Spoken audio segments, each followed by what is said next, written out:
فرنوش صبر کن. چته؟ من دوستت دارم، میخوام بمونی پیشم. بیخیال.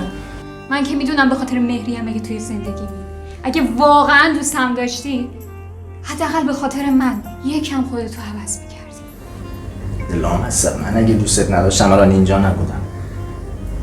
عزیزم منو ببخشی. این آخرین باریه که بهت فرصت میدم.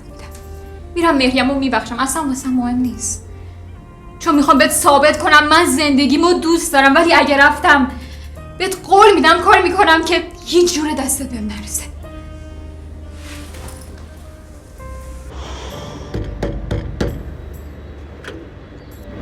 چی شد؟ تموم شد؟ آره، خودم آزاد کردم. از تصمیم که گرفتی راضی هستی؟ تا حالا اینقدر از تصمیمم راضی نبودم که الان راضیم.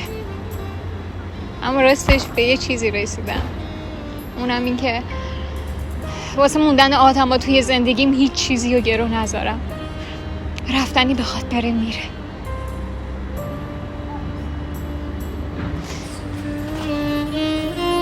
واسه ما همه سفید و سیاس توی بیراه تا اکیپا بیان قوطی‌ها میشه سریالی و مرگ امروزم نمیخواد بیاد.